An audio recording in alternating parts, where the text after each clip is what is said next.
Question number 22 note करें। A woman is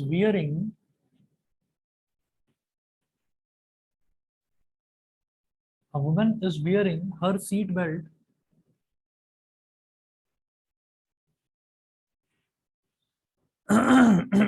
a woman is wearing her seat belt while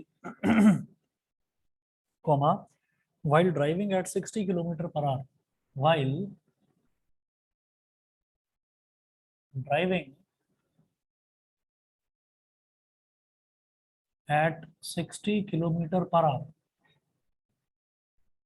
ठीक है। She finds it's necessary to slam. She finds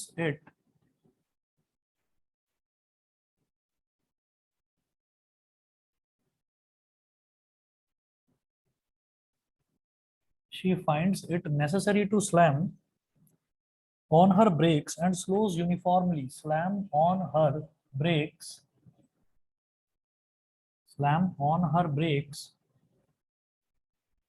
and slows uniformly to a stop and slows uniformly to a stop and slows uniformly to a stop in 1.6 seconds. In 1.6 seconds, full stop. What is the average acceleration experienced by her? What is the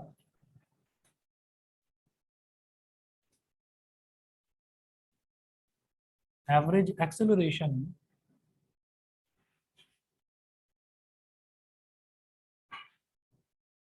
experienced?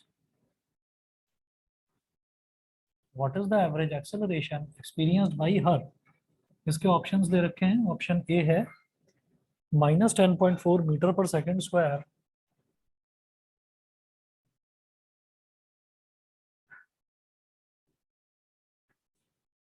Metre पर second square को ऐसे भी लिख सकते हैं m/s का square या ms की पावर -2, कैसे भी लिख सकते हो आप।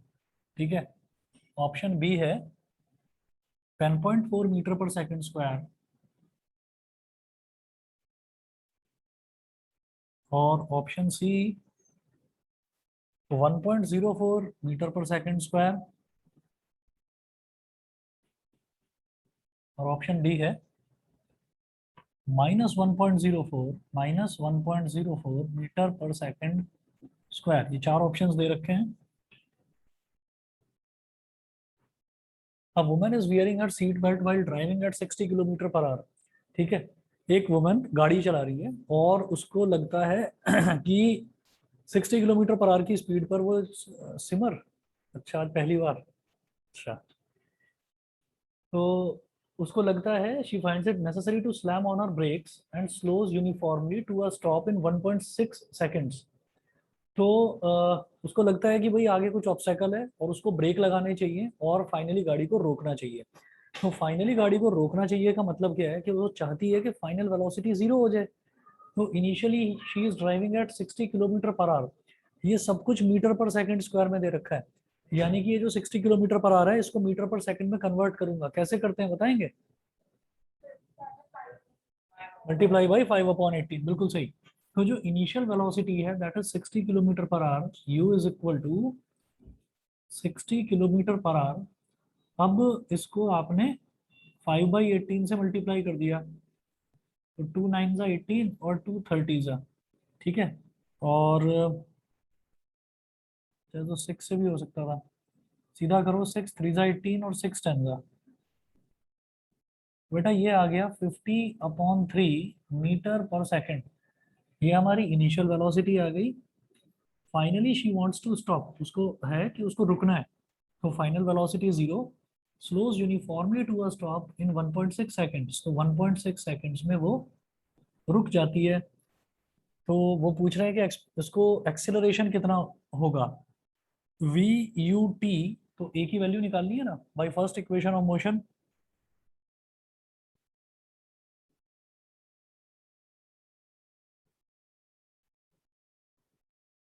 Bye first equation of motion v is equal to u plus a T.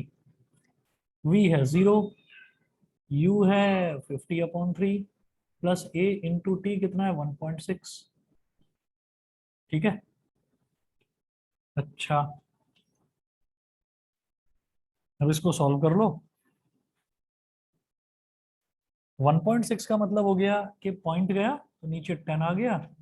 2 8 ज़ा 16, 2 5 ज़ा 10। 8/5, 8a/5 है एक तरह से। 8a/5 plus 50/3 is equal to 0। तो क्या करिए, 5 और 3 का एलसीएम ले लो। ये हो गया 15। 5 3 ज़ा 15, 3 8 ज़ा 24, तो 24a। 3 5 ज़ा 15, 5 × 50 हो गया 250 इज इक्वल टू 0। 15 इधर मल्टीप्लाई हो जाएगा 0 के साथ, तो ये 0 हो जाएगा। 24a plus 250 is equal to 0। 250 को उधर ले जाओ तो 24a इज इक्वल टू -250, तो a इज इक्वल टू -250/24। करो जी इसको डिवाइड। तो क्या मेरे को पूरा डिवाइड करने की जरूरत है? वैसे ही बता दो ना वैल्यू कितनी आएगी। एक तो नेगेटिव में आ रही है और 10 पॉइंट समथिंग ही आएगी। भाई 24 10 का कितना होता है 240, और ये तो 250 है, तो 10 से थोड़ा सा ज्यादा होगा, है ना। तो इसका मतलब माइनस का 10.4 मीटर पर सेकंड स्क्वायर। ये अच्छी चीज है एमसीक्यूज की कि पूरा सॉल्व करने की जरूरत नहीं है, हमें अंदाजा लग जाता है कि हाँ ये आ जाएगा इसका आंसर। ठीक है। और जरा सा भी ये लगे कि अंदाजा गलत हो सकता है तो भैया सॉल्व कर लेना, ठीक, नहीं तो गड़बड़ हो सकती है। चलिए जी। भाई ऑनलाइन वाले बच्चों को क्लियर है, बताइए। एक्स्ट्रा पेन है किसी के सर पास? एक बार तुम्हारा। दोबारा बताऊं? हाँ जी। हाँ जी, दोबारा सुनिएगा। आप ये देखो कि अगर मैं इसको डिवाइड करने की कोशिश करता हूँ, सोचो कि ऊपर 240 होता तो मजे आ जाते। 240 है तो 240, 24 10 का 240 हो जाता। लेकिन 240 से थोड़ा सा ज्यादा है ना, तो 10 पॉइंट समथिंग होगा, तो 10.4 मीटर पर सेकंड स्क्वायर। माइनस वाला क्यों ऑप्ट करा? क्योंकि माइनस है यहाँ पर, बस। क्योंकि आप देखो कि ऑप्शन क्या है, -10.4 प्लस 10.4, -1.04 प्लस 1.04। तो ऑप्शन ए होगा इसका सही आंसर। समझ गए? Yes sir. चलिए जी, ठीक है।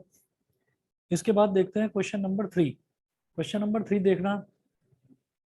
The position of a particle moving along the x axis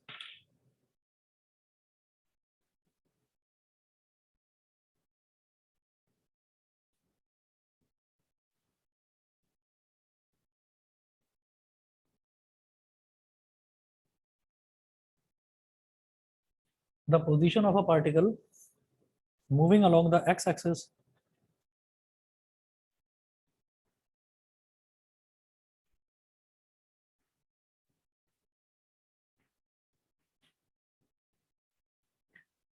the position of a particle moving along the x-axis at certain times is given below. At certain times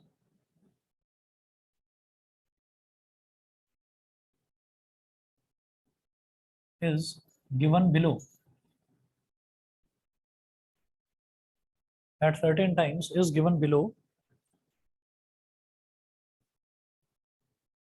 एक table दे रखी है। Table में ऐसे लिखा हुआ है स्मॉल टी और bracket में एस। 0 1 2 3।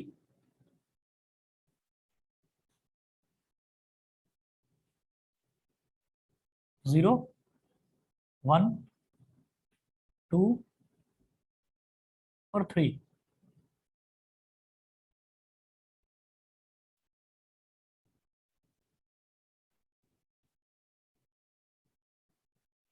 और दे रखा है एक्स एम, स्मॉल एक्स और ब्रैकेट में M. -2 0 6 16।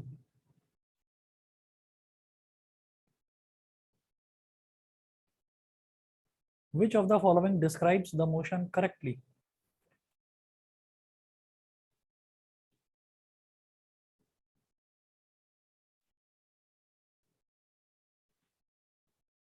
which of the following describes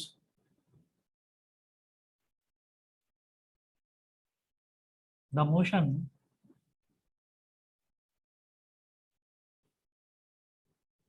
correctly? अब चार ऑप्शंस दे रखे हैं, ऑप्शन देखिएगा।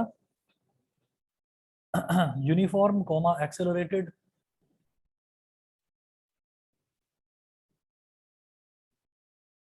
ऑप्शन ए है uniform comma accelerated, option B uniform comma decelerated,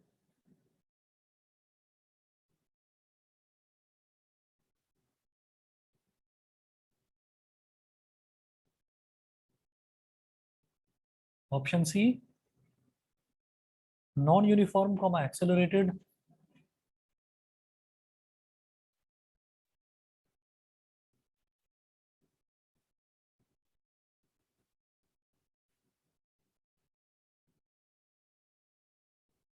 option D है there is not enough data for generalisation.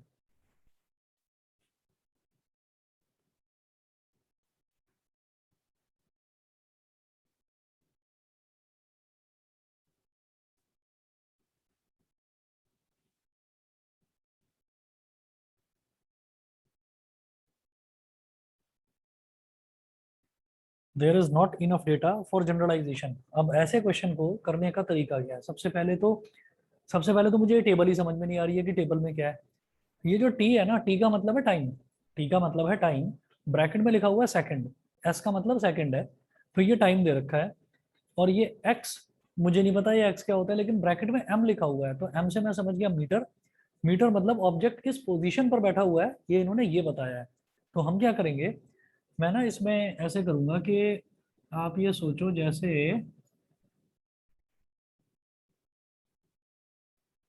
हम्म, ऐसा करते हैं, जैसे डिस्टेंस स्पीड ग्राफ होता है ना, तो ये तो हो गया टाइम सेकंड्स में, एक्स एक्सिस पर ये दिखा दिया, और वाई एक्सिस पर दिखाऊंगा डिस्टेंस। यहाँ पर मैं दिखाऊंगा distance, distance is given by x, और ये मीटर में दे रखा है। ठीक है, तो अब टाइम है, तो जीरो का मतलब क्या है कि ओरिजिन पर, मतलब जब टाइम का स्टार्ट हुआ, जब टाइम स्टार्ट हुआ तो 0 second, 1 second, 2 second, 3 second. Originally जो बॉडी की पोजीशन थी, वो बॉडी कहाँ पर थी, -2 पर थी। तो मैं ना ऐसे कर लेता हूँ इसमें, -2, -4, दो दो का गैप ले लेते हैं, -6 ऐसे छोड़ दो, 2, 4, 6, 8, 10,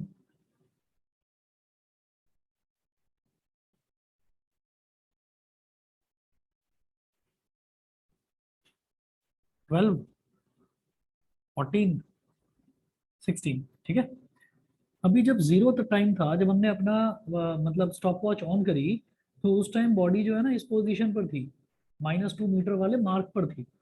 अच्छा, -2 आप कहोगे यार ये -2 मीटर का मतलब क्या है? -2 मीटर का मतलब ये है कि सोचो, अगर मान लो मैं अपने घर से कॉलेज की तरफ जा रहा हूँ, तो मैं घर से कॉलेज की तरफ जाता हूँ, तो रोड मेरे घर से स्टार्ट होती है और कॉलेज की तरफ जाती है। तो ऐसा थोड़ी है कि रोड की शुरुआत ही मेरे घर से हो रही है, घर के पीछे की तरफ भी तो जाती होगी ना रोड। तो मैं कॉलेज की तरफ ना जाकर मैं उसके अपोजिट डायरेक्शन में जाने लगूँ, और कहाँ तक, 2 मीटर। तो 2 मीटर आगे चलने की बजाय मैं 2 मीटर अगर पीछे चलने लगूँ, तो that will be called -2 metre. फिर आप कहेंगे सर डिस्टेंस तो नेगेटिव नहीं होता, डिस्टेंस तो नहीं होता, डिस्प्लेसमेंट तो होता है। अगर मेरा कॉलेज नॉर्थ की डायरेक्शन में है, तो साउथ की डायरेक्शन में क्या हो गया, जो डिस्प्लेसमेंट है वो नेगेटिव हो जाएगा साउथ की डायरेक्शन में। समझ गए? हाँ, अब देखिएगा, तो इसका मतलब इनिशियली मैं थोड़ा सा पीछे था, जिस डायरेक्शन में मुझे जाना चाहिए था मैं उससे थोड़ा सा पीछे था। कितना पीछे, 2 मीटर पीछे, तो -2 मीटर। 1 सेकंड के अंदर, 1 सेकंड के अंदर जब 1 सेकंड बीता, तो मेरी पोजीशन ये हो गई, मैं यहाँ आ गया। ठीक है, क्योंकि ये मार्क कौन सा है, ये है 0 मीटर वाला मार्क। ऊपर की तरफ चलेंगे तो पॉजिटिव आता रहेगा डिस्टेंस। फिर दूसरे सेकंड में मैं पहुंच गया 6 पर, दूसरे सेकंड पर मैं पहुंच गया 6 पर। 6 मीटर डिस्टेंस ट्रेवल कर लिया, और तीसरे सेकंड पर मैं पहुंच गया 16 पर। ये क्या चल रहा है ये? हाँ, बड़ी तेजी से डिस्टेंस बढ़ रहे हैं। इक्वल टाइम इंटरवल में इक्वल डिस्टेंसेस बढ़ते हैं तो सुना है यूनिफॉर्म मोशन होता है। टाइम इंटरवल तो इक्वल है, लेकिन जो डिस्टेंस है बड़ी तेजी से बढ़ रहा है। शुरुआत में तो -2 पर था, फिर आ गया 0 पर, फिर आ गया 6 पर, और फिर आ गया 16 पर। तो इस तरीके से जो ट्रमेंडसली इंक्रीज होता है इसको क्या बोलते हैं? Non uniform motion. लेकिन डिस्टेंस बढ़ रहा है बड़ी तेजी से, इसका मतलब नॉन यूनिफॉर्म एक्सेलरेशन है। ठीक है, तो एक्सेलरेशन अगर सीधा होता है, तब तो मैं बोलता हूँ, अगर सीधा लाइन बन जाती है यहाँ पर, तो मैं बोलता कि ये हमारे कांस्टेंट वेलोसिटी है, कांस्टेंट वेलोसिटी वाला ग्राफ है। लेकिन अगर इस तरीके से ग्राफ बनता है तो it is non uniform accelerated, क्योंकि इक्वल टाइम इंटरवल में इक्वल डिस्टेंसेस ट्रेवल नहीं कर रहा है। आप देखो शुरुआत में जो 1 सेकंड है उसमें तो उसने -2 से 0 आ गया, तो कितना मीटर डिस्टेंस ट्रेवल करा? 2 मीटर। फिर अगले 1 सेकंड में 6 मीटर, वाह भाई वाह, 0 से 6 की जंप। फिर अगले में 10 मीटर की जंप, वाह। पता नहीं कौन सा इंजन लगा रखा है इसके स्कूटर में, तो ये तो बड़ी तेजी से जा रहा है। तो ये एक्सेलरेशन तो है, लेकिन कुछ यूनिफॉर्मनेस नहीं है, नॉन यूनिफॉर्मली बढ़ रहा है बड़ी तेजी के साथ। Option C. भाई ऑनलाइन वाले बच्चों को क्लियर है? यश, यशिका, सोमिल, जानवी, बताइए। Yes sir. चलिए जी, तो मैं एक बार वैसे आंसर भी चेक कर लेता हूँ क्वेश्चन नंबर 23 का। नॉन यूनिफॉर्म एक्सेलरेटेड, एक ना बड़ी अजीब चीज है, इन्होंने आंसर्स जो हैं, एक तो वो पीछे दे रखे हैं, और आंसर्स में ऑप्शन नहीं लिखा हुआ है, वो पूरा का पूरा पढ़ना पड़ता है। वैसे अच्छी चीज भी है इसमें, नहीं तो कुछ बच्चों को पता चल गया है ना पेपर इसी में से बन रहा है, तो पता चला कि 1 का ए, 2 का बी, 3 का सी, रट के ही चले जाएंगे। एक से बढ़कर एक कलाकार है।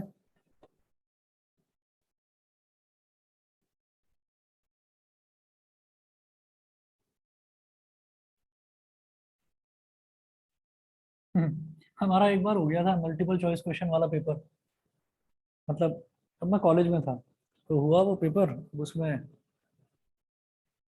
कोड वर्ड बना रखे हैं, बैठे हुए हैं कि भाई अगर मैं ऐसे कर रहा हूँ तो ए है, अगर मैं ऐसे कर रहा हूँ तो बी है, अगर मैं नाक खुजाता हूँ तो सी है, और अगर मैंने ऐसे करा तो डी है। ABCD के कोड बना रखे थे। हाँ, क्या अभी भी चल रहा है? अभी भी ये चल रहा है। टीचर बोल देते होंगे कि अगर हाथ चेहरे पर गया है ना तो बाहर निकाल दूंगा। बाद में पता चल गया था, फिर MCQ वाले पेपर हुए ही नहीं हमारे।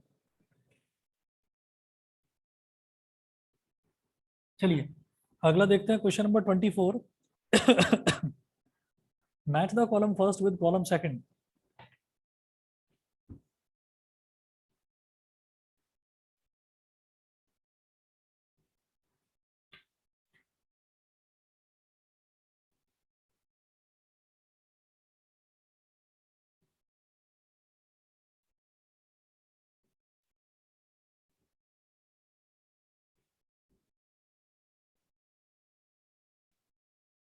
Match the column first with column second and choose appropriate option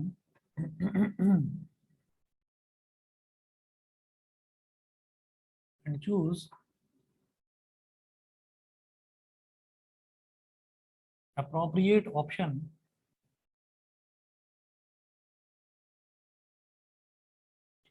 from the codes given below.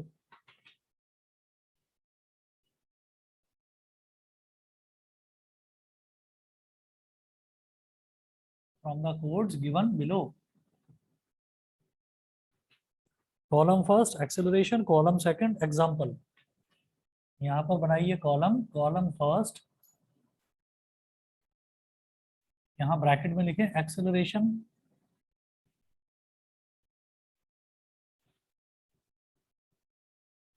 और इधर column second example.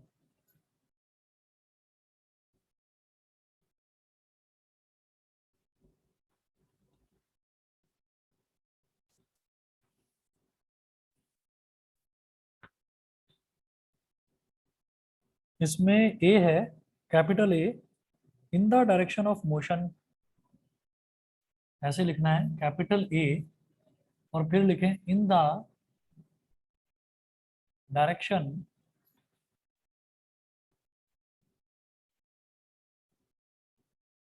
Of motion, इधर लिखें 1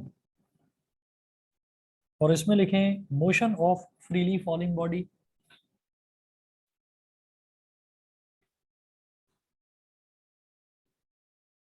motion of freely falling body.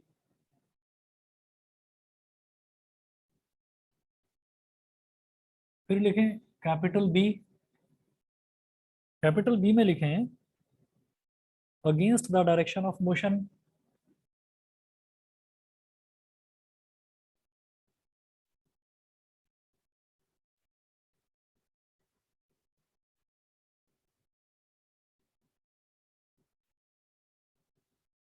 Against the direction of motion. और इधर second लिखें car moves through congested market. Car moves through congested market. फिर लिखें सी। सी में है यूनिफॉर्म।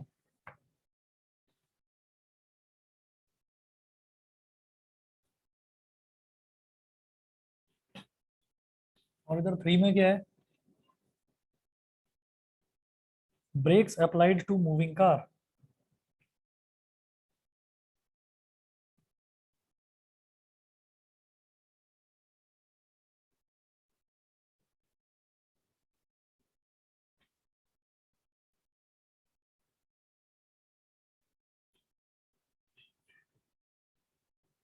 फिर है D non uniform.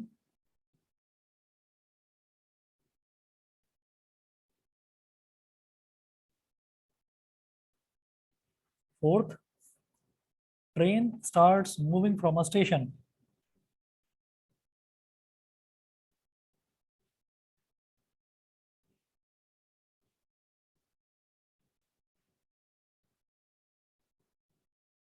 Train starts moving from a station.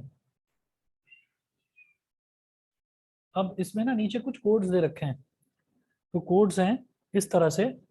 यहाँ लिखा है कोड्स, और ये क्या दे रखा है? ABCD। इधर तो है small a B c d, small ABCD।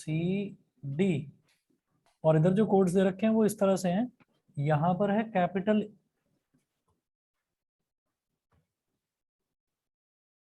A, capital B, capital C, capital D। 1 2 3 4, 3 2 1 4,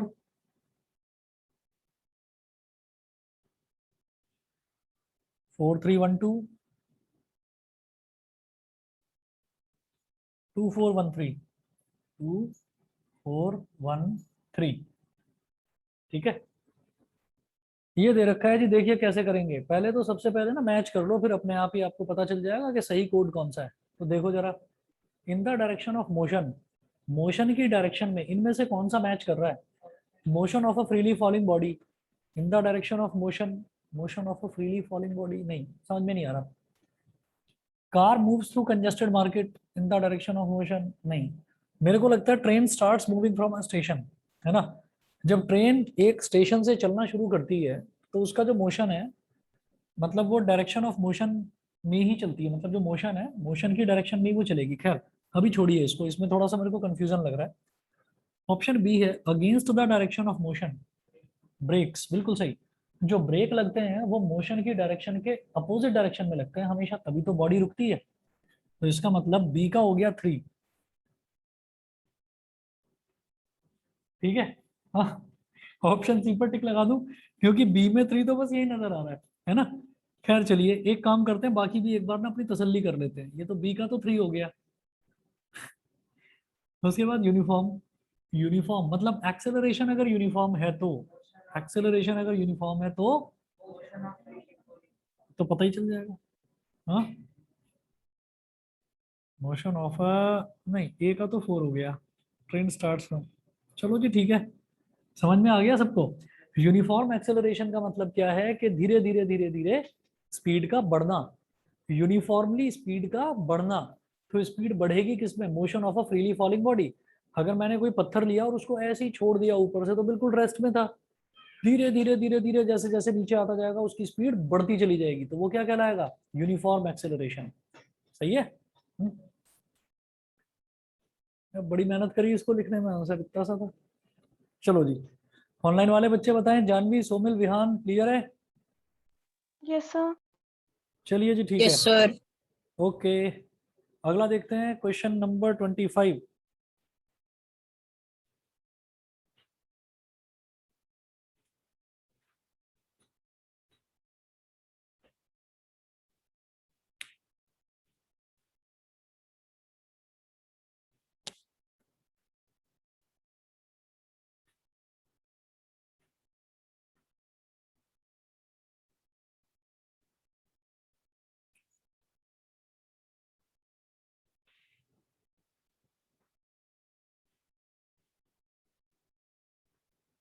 question number 25 में क्या है? Four cars A B C and D are moving on a levelled road. Four cars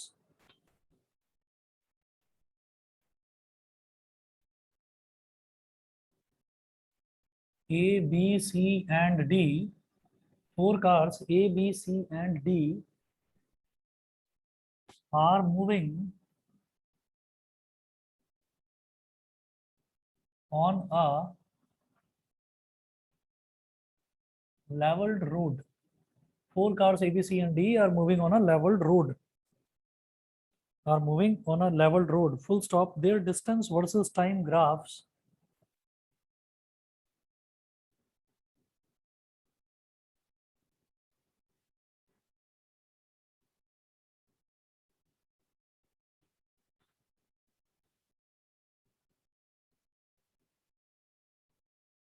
their distance versus time graphs are shown in figure.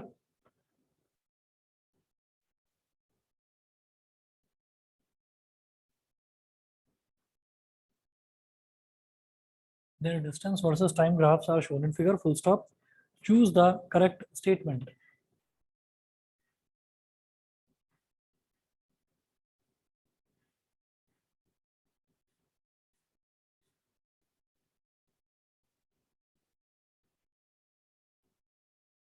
Choose the correct statement.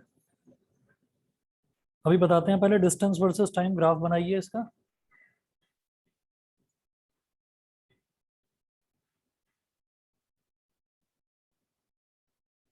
इधर Y axis पर तो दे रखा है distance in metres,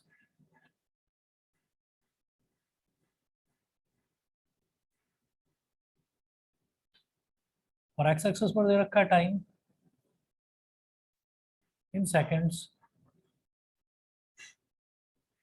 अब जो graph दे रखा है वो कुछ इस तरह से है।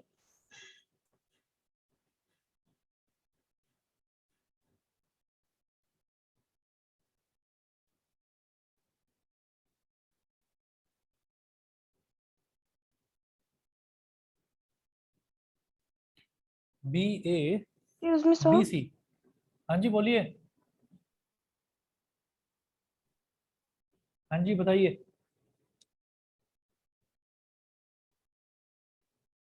बताओ, उधर से कुछ बोल रहे थे आप, आवाज नहीं आ रही। Yes, sir.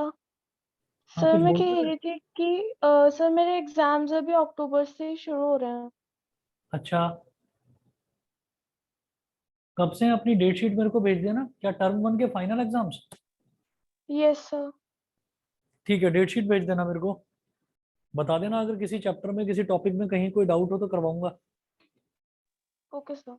ठीक है। चलिए, ये हमको डिस्टेंस टाइम ग्राफ दे रखा है और इसके जो ऑप्शंस हैं, ऑप्शन ए है car A is faster than car D.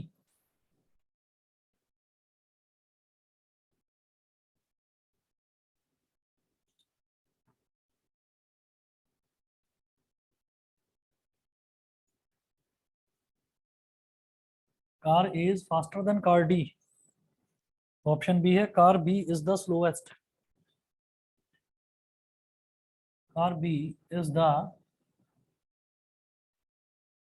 Slowest.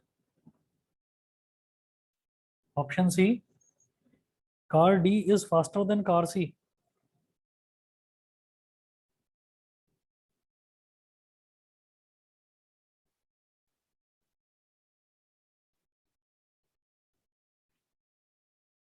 faster than car C.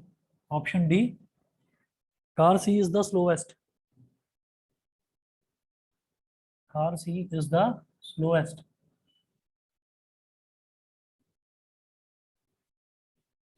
अब देखना है कौन सा ऑप्शन सही है। अब आप ये एक चीज देखिएगा कि ये जो है ना डिस्टेंस का, डिस्टेंस कहाँ पर दे रखा है, वाई एक्सिस में दे रखा है। तो जो ग्राफ जितना ऊपर जा रहा है, हम ये कहेंगे कि देखो जैसे अगर मैं कार बी की बात कर रहा हूँ तो इतना तो टाइम लग गया, और भैया तुम्हारे यहाँ जो है तुमने डिस्टेंस इतना ही ट्रेवल करा, इतने ज्यादा टाइम में। ये एक्स एक्सिस पर जैसे जैसे मैं बढ़ता जा रहा हूँ तो टाइम लगता जा रहा है, बढ़ता जा रहा है।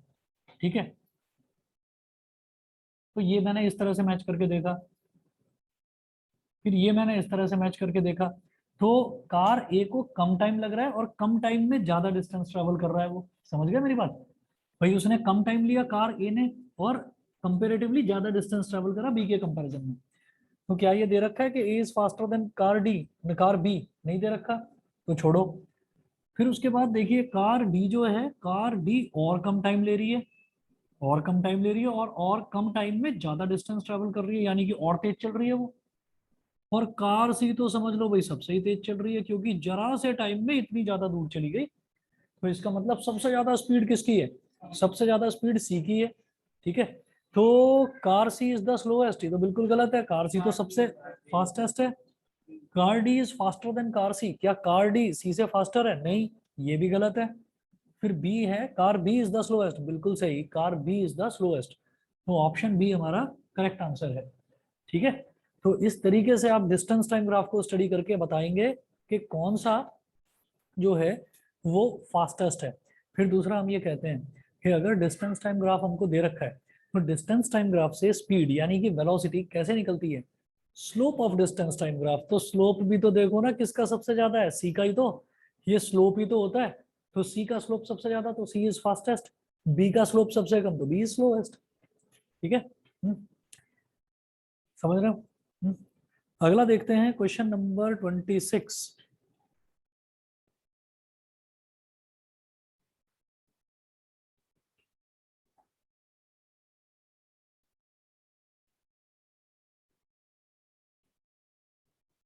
यार 26 तो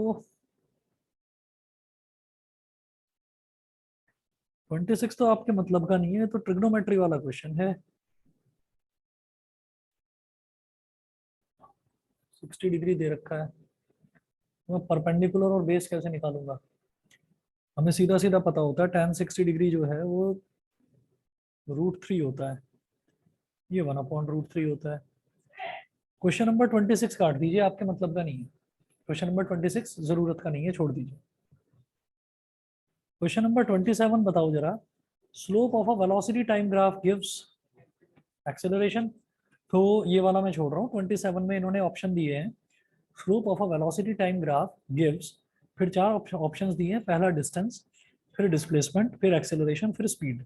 तो वेलोसिटी टाइम ग्राफ का जो स्लोप है उससे मेरे को एक्सेलरेशन ही मिलता है। वेलोसिटी टाइम ग्राफ के नीचे का जो एरिया है उससे क्या मिलता है? डिस्प्लेसमेंट। ठीक है, उससे डिस्प्लेसमेंट मिलता है। जो वेलोसिटी टाइम ग्राफ के नीचे का जो एरिया कैलकुलेट करते हैं ना, area under velocity time graph, displacement देता है वो हमको। चलिए जी, बहुत बढ़िया, अगला क्वेश्चन यही था, हो गया। अगला देखिएगा क्वेश्चन नंबर 29। क्वेश्चन नंबर 29 में ना ग्राफ बनाता हूँ, ग्राफ से आप बताना जरा कि क्या है।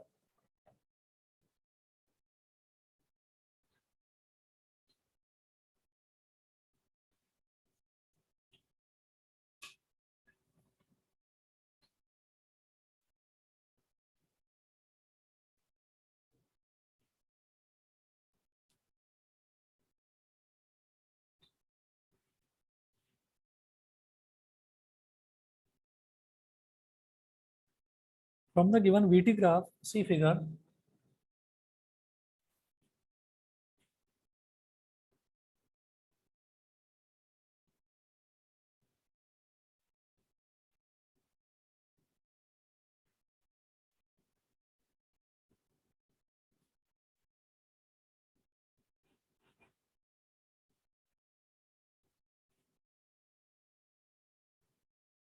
it can be inferred that the object is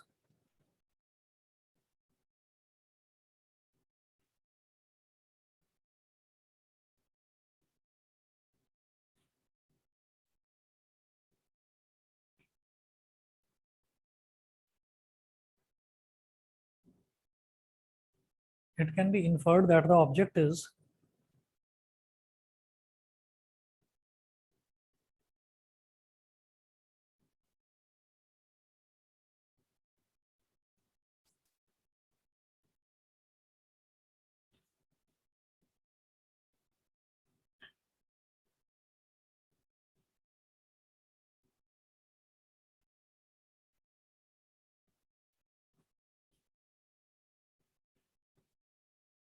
option A है in uniform motion,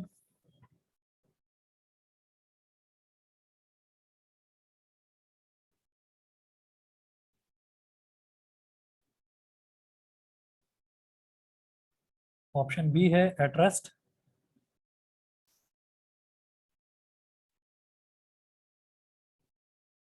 option C in non uniform motion,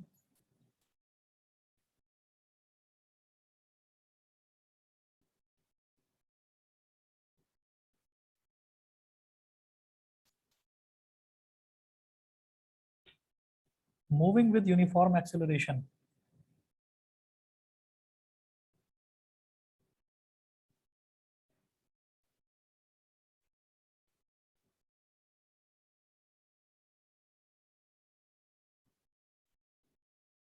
moving with uniform acceleration. अब आप ये बताओ कि टाइम बढ़ता जा रहा है लेकिन वेलोसिटी चेंज नहीं हो रही है, वेलोसिटी कांस्टेंट है। तो वेलोसिटी कुछ ना कुछ तो है ना, नहीं तो जीरो पर होती अगर रेस्ट वाली बात होती तो वेलोसिटी कुछ होती ही नहीं, रेस्ट में तो वेलोसिटी जीरो होती है।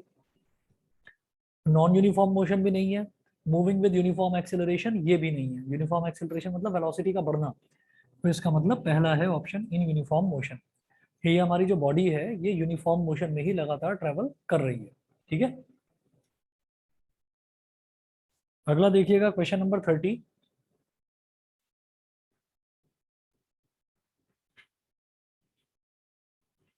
The speed time graph of an object moving in a fixed direction is shown in figure.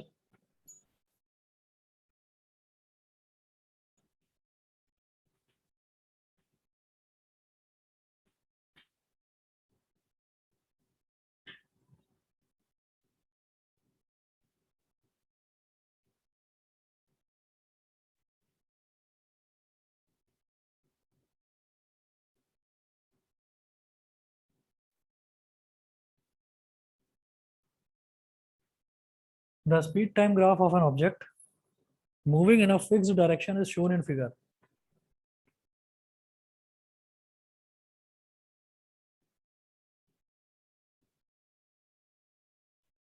Is shown in figure.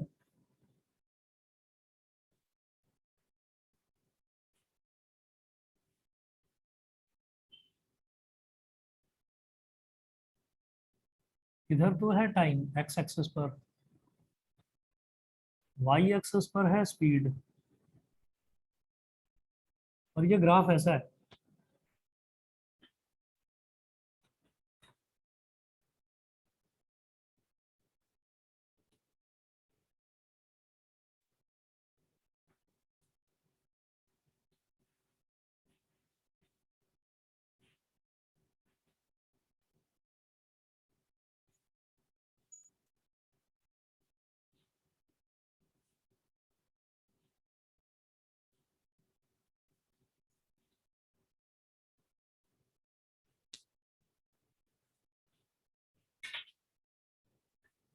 अब क्या है the object,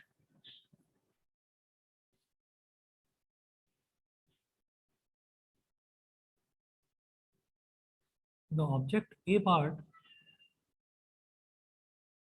is at rest, B part moves with a constant speed,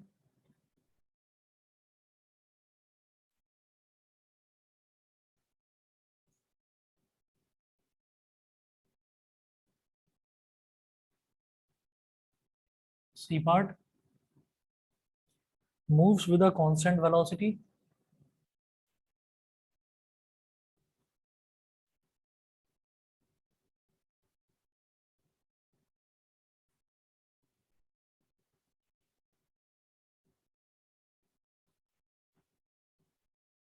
और D part है moves with a constant acceleration.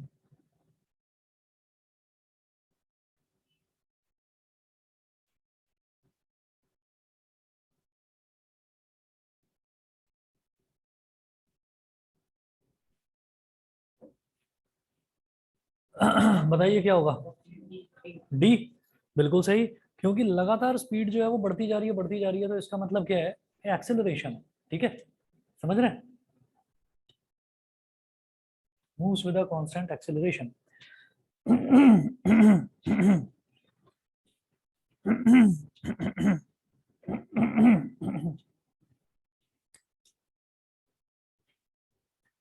अगला भी देखिए, ये भी ग्राफ वाला क्वेश्चन है, question number 31।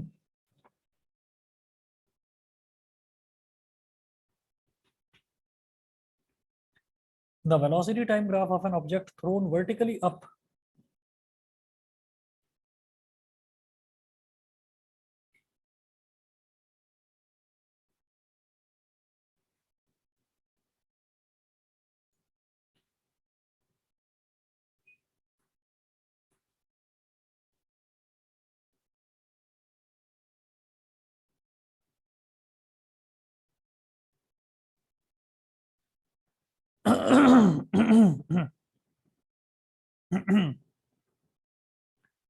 the velocity time graph of an object thrown vertically up is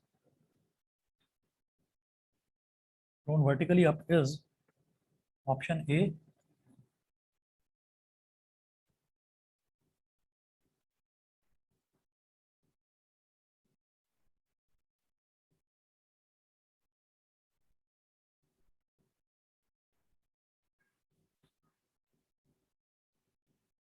option B,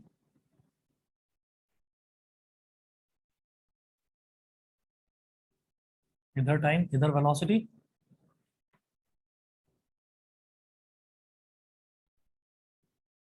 मैं आपसे पूछूंगा इसका आंसर, और आप लोग ना सोच समझ कर जवाब देना इसका।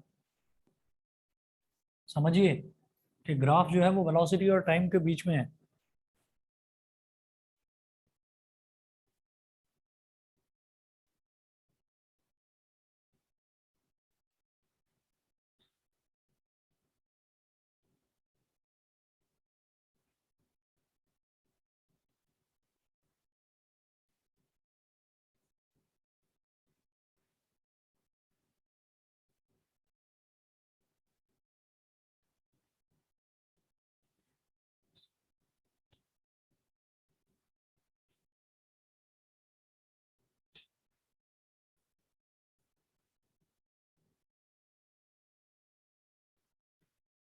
ये चार ऑप्शन है, बताओ कौन सा सही है? The velocity time graph of an object thrown vertically up is, इसीलिए कह रहा था सोच कर बताना, दोबारा सोचो और बताओ। बी सही है? कैसे? सी कैसे सही है?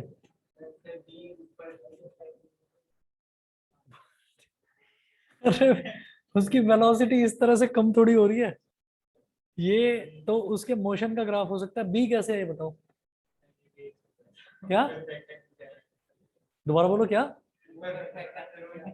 तुम यार समझ ही नहीं रहे हो, ये वेलोसिटी और टाइम के ग्राफ में रिलेशन है। वेलोसिटी और टाइम के बीच में रिलेशन है, सोच कर बताओ ना। ऑप्शन बी सही है, लेकिन कैसे सही है ये बताओ। सर डी हाँ। I guess. हाँ? D I guess. अरे डी तो बिल्कुल भी नहीं है, वेलोसिटी नेगेटिव थोड़ी हो रही है। इसका ऑप्शन आंसर तो इसका ऑप्शन नंबर बी है। बता दो जरा, कोई भी बच्चा अगर एक्सप्लेन कर पाए तो मैं एक बार वेरीफाई भी कर लूं। हम्म?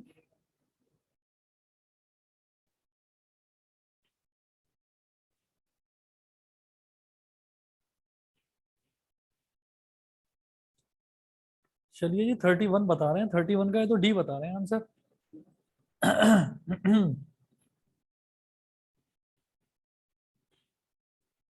मेरे हिसाब से तो बी होना चाहिए था। जब हमने फेंका तो उसकी वेलोसिटी हाईएस्ट थी।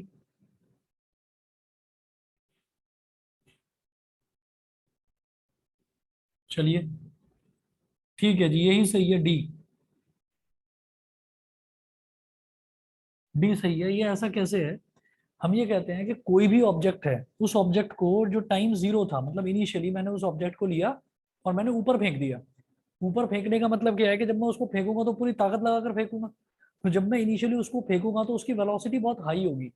तो इनिशियली उसकी वेलोसिटी हाई थी, फिर धीरे धीरे धीरे धीरे वो ऑब्जेक्ट ऊपर जाता गया, ऊपर जाता गया, लेकिन उसकी वेलोसिटी डिक्रीज होती गई। तो जैसे जैसे टाइम बीतता गया उसकी velocity down down down down, velocity कम होती गई, हाइट तो बढ़ती गई। हाइट तो बढ़ती गई। जो आप ये सोच रहे थे ना कि ऐसे, वो तो क्या है कि अगर डिस्टेंस टाइम ग्राफ होता तब तो वो ठीक था कि हाइट उसकी बढ़ती गई। लेकिन वेलोसिटी टाइम ग्राफ है, जैसे ही मैंने उसको नीचे से ऊपर फेंका तो उसकी वेलोसिटी धीरे धीरे धीरे धीरे बढ़ती गई, वो घटती गई और जीरो हो गई टॉप पॉइंट पर आकर। तो यानी कि ये वेलोसिटी जीरो हो गई टॉप पॉइंट पर आकर। फिर उसके बाद वो नीचे आना शुरू हुआ। तो जब वो बॉडी नीचे आनी शुरू हुई तो उसकी वेलोसिटी धीरे धीरे बढ़नी शुरू हुई, लेकिन नेगेटिव डायरेक्शन में। पॉजिटिव डायरेक्शन हमने कौन सी ली थी, नीचे से ऊपर फेंकने वाली। तो नेगेटिव डायरेक्शन में उसकी वेलोसिटी बढ़नी शुरू हुई। तो नेगेटिव डायरेक्शन में आप कहोगे तो नेगेटिव नेगेटिव कम होती जा रही है। नेगेटिव में कम होना ही बढ़ना कहलाता है। नेगेटिव में उल्टा होता है ना, नेगेटिव में अगर कोई चीज कम हो रही है मतलब नीचे की तरफ जा रही है, दैट मीन्स वो वेलोसिटी बढ़ रही है, नेगेटिव डायरेक्शन में बढ़ रही है, उल्टी। समझ रहे हैं? तो नेगेटिव में इसीलिए हम क्या बोलते हैं कि अगर -16 है तो वो -4 से छोटा है। ठीक है? तो नेगेटिव में कम होने का मतलब ही बढ़ना होता है। तो ये ऑप्शन डी है। ठीक है? मैं गलत समझ रहा था। चलिए जी आगे देखते हैं। Question number 32. Velocity time graph for a moving object is found to be a curved line. अब इस पर आ रहे हैं कर्व्ड लाइन पर।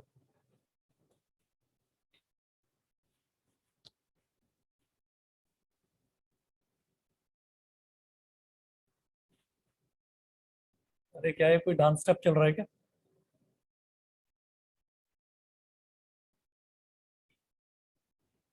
चलो भाई। 32 velocity time graph for a moving object.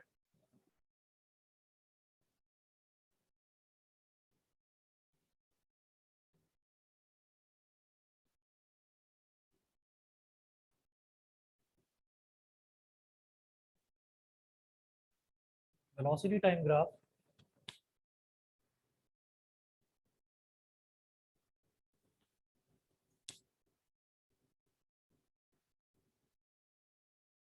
For a moving object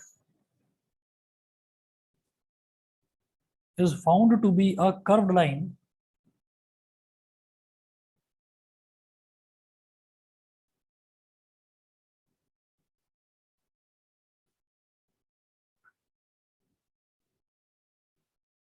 is found to be a curved line, then its acceleration is then its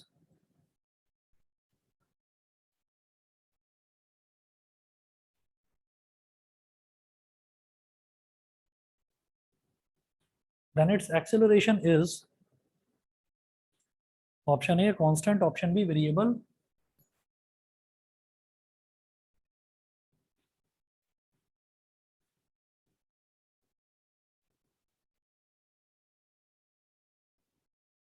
option C 0,